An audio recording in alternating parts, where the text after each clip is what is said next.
Silks శ్రీరస్తు శుభమస్తు sale ప్రతి 25,000 రూపాయల కొనుగోలుపై ఒక గోల్డ్ కాయిన్ ఉచితం.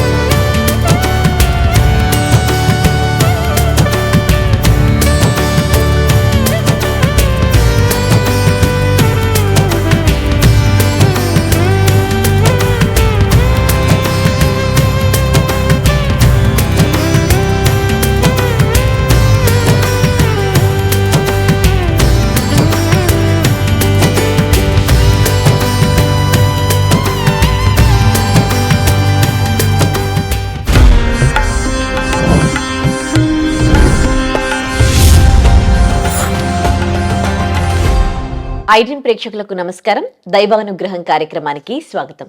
ప్రెసెంట్ మనతో ఉన్నారు త్రివర్ణ గురుపీఠం హీలింగ్ కర్మ గైడింగ్ సోల్ ఆస్ట్రాలజర్ హరిత గోగినేని గారు. కర్మ సిద్ధాంతం గురించి అడిగి తెలుసుకుందాం. నమస్తే అండి. నమస్తే. ఈ మధ్య కాలంలో కర్మ సిద్ధాంతం ఎక్కువగా వింటూ ఉన్నాం. చాలా మంది కర్మ సిద్ధాంతం గురించి మాట్లాడుతూ ఉన్నారు. అండ్ మీరు కూడా చాలాసార్లు మాట్లాడారు. అసలు ఇప్పుడు ప్రెసెంట్ సిచ్యువేషన్లో కర్మ సిద్ధాంతం గురించి తెలుసుకోవాల్సిన ఆవశ్యకత ఎంతవరకు ఉందంటారు? చాలా ఉంది.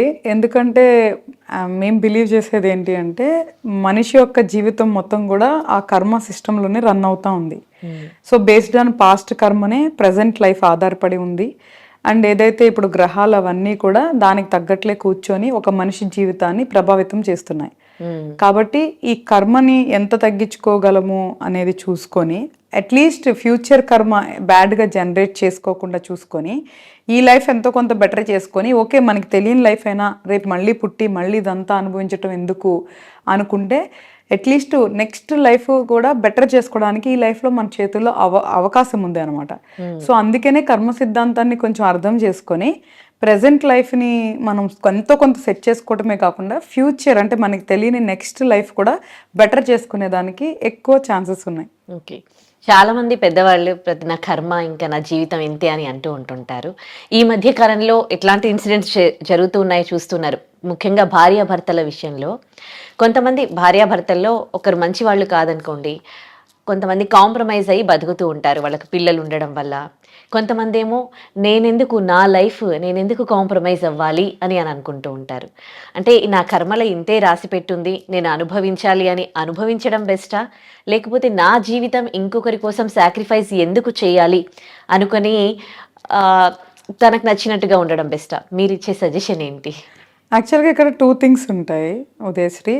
ఫస్ట్ ఆఫ్ ఆల్ ఒక భార్యాభర్తల బంధం అనేది కూడా రుణానుబంధం కర్మ సిద్ధాంతం ప్రకారమే ఫామ్ అవుతుంది. సో ఇక్కడ మంచి చెడులు అనేది ఎప్పుడూ కూడా శాశ్వతం కాదు. ఎందుకు అంటే వాళ్ళ గ్రహాల అనుగ్రహం బట్టి ఆ మనిషి అప్పుడు ఎలా ప్రవర్తించాలి అనేది ఆధారపడి ఉంటుంది. అది కూడా ఎదుటి వ్యక్తి గ్రహాలను బట్టి. కాబట్టి ఇదేంటంటే కొంచెం టిపికల్ సబ్జెక్టు.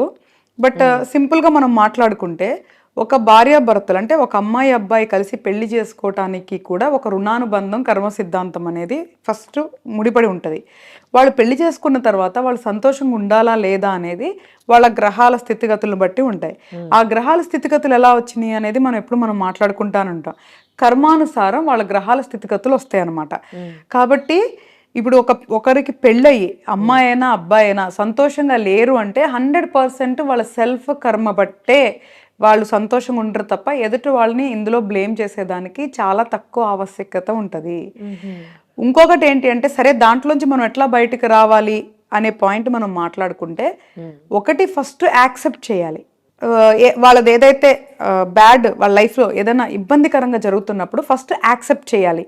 అంటే ఏదో నాకు సంబంధించిన కర్మకి సంబంధించిన ఒక బంధం వల్లనో లేదో ఏదైనా అకౌంట్ వల్లనో మనకి ఇట్లా అవుతుంది కాబట్టి ఫస్ట్ యాక్సెప్ట్ చేసి బాధపడతాం మానేయాలి.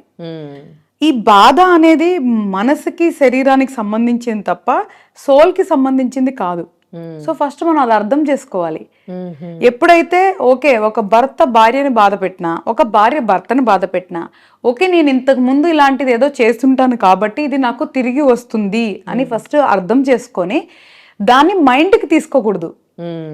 ఎప్పుడు బాధ అనిపిస్తుంది మనకి, మైండ్కి తీసుకుంటే బాధ అనిపిస్తుంది. అప్పుడు సైకలాజికల్గా డిస్టర్బ్ అవుతాం, డిప్రెషన్కి వెళ్తాము, థింక్ ఎక్కువ చేస్తాము, స్ట్రెస్ ఎక్కువ అవుతుంది, దానివల్ల లేనిపోయిన రోగాలు వస్తాయి. సో ఇదంతా ఒక సైకిల్ అనమాట. ఫస్ట్ ఓకే, ఇది నేను ఏదో చేయటం వల్ల నాకు వచ్చిన ఒక చెడు కర్మ, లెట్ ఇట్ గో అనే గనక మనం అర్థం చేసుకొని యాక్సెప్ట్ చేయగలిగితే 50% పెయిన్ వెళ్ళిపోతుంది. సో నేను అన్న అహం వల్ల నీకు నొప్పి అనిపిస్తుంది. ఇప్పుడు భర్త భార్యని గాని, భార్య భర్తని గాని అన్నప్పుడు వాళ్ళు ఎందుకు బాధపడుతున్నారు? నన్నేదో అన్నారు, నేను అనే అహం వల్ల. ఫస్ట్ ఆ నేను అనేది సున్నా చేసుకున్నప్పుడు ఎదుటి వ్యక్తి ఏమన్నా కూడా అహం అనేది ట్రిగర్ అవ్వదు, ఇగో అనేవి రావు. అప్పుడు ఎంతో కొంత కూడా మెంటల్ ప్రెషర్ కానీ ఈ పెయిన్ అనేది కూడా ఉండదన్నమాట. సో ఫస్ట్ కర్మ సిద్ధాంతం దగ్గరికి వెళ్ళి మనం కర్మను తగ్గించుకోవాలి అంటే ఫస్ట్ మనల్ని మనం జయించాలి. సో మన అహాన్ని మనం జయించాలి. సో మన ఇగో ట్రిగర్ అవ్వకుండా మనం బ్యాలెన్స్ చేసుకోవాలి. తల్లిదండ్రులు బంధం ఎట్లాగో భార్యాభర్తల బంధం కూడా అలాగే అనేది మనం అర్థం చేసుకోవాలి. ఎలాగ తల్లిదండ్రులు తిడుతుంటే పిల్లలు కొన్నిసార్లు పడతారో, గౌరవానికో ప్రేమకు వదిలేస్తారో, భార్యాభర్తలు కూడా ఎంతో కొంత అలాగా అర్థం చేసుకొని ఒకళ్ళనొకళ్ళు ఓకే కూర్చొని మాట్లాడుకోవాలి. First of all before sacrifice, నువ్వు అడిగినట్లు బిఫోర్ సాక్రిఫైస్కి వెళ్ళే ముందే కూర్చొని మాట్లాడుకోవాలి.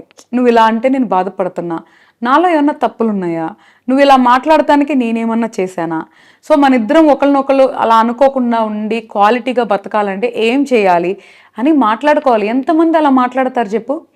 నన్ను అనేసారు అంతే, ఇగో తీసేసుకొని నలుగురికి చెప్పేసుకొని తిట్టేసుకొని మళ్ళీ 2 రోజులు అయిపోతే కలిసిపోయి మళ్ళీ 4 రోజులు అయితే తిట్టుకొని ఇట్లాగా వెరీ క్వాలిటీ లేకుండా ఉండే బదులు కూర్చొని మాట్లాడుకుంటే 90% సమస్యలకి పరిష్కారం ఉంటుంది.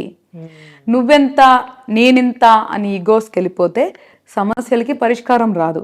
కాబట్టి ఎస్, నువ్వు అడిగినట్లు భార్యాభర్తలు కానీ ఎనీ బంధంలో కానీ సమస్యలు వస్తానికి మొదటి కారణం చెడు కర్మకి సంబంధించిన రుణానుబంధానికి సంబంధించిన తాలూకా లెక్కలు. దానికి అనుగుణంగా కూర్చున్నప్పుడు గ్రహాల స్థితిగతులు. సో ఆ గ్రహాలు వచ్చినప్పుడే వాటికి సంబంధించిన అన్ని కూడా ట్రిగర్ అవుతూ ఉంటాయి. మనుషుల్ని మనం క్షమించటం నేర్చుకోవాలి.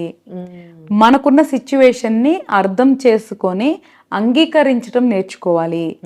సో దాని తర్వాత పరిష్కారం దగ్గరికి వెళ్ళాలి. కలిసి ఉండటమా విడిపోవటమా అనేది కూడా మనం అనుకున్నంత మాత్రాన జరగవు. కానీ మనము రిగ్రెట్స్ లేకుండా మన ప్రయత్నం మనం జెన్యూన్గా చేయాలి. ఎందుకంటే అట్లీస్ట్ ఫ్యూచర్లో ఆ బంధం ఉన్నా ఉండకపోయినా రేపెప్పుడు కూడా దాని తాలూకా బాధలు ఉండకూడదు. అరే ఆ రోజు నేను ప్రయత్నిస్తే బాగుండేదేమో, మనం ప్రయత్నించలేదు, ఇట్లాంటివి లేకుండా మనకి అట్లీస్ట్ మనకి మనం బాధపడకుండా ఫ్యూచర్లో మనం జెన్యూన్గా 100% ప్రయత్నం చేయాలి నిలబెట్టుకోవడానికి.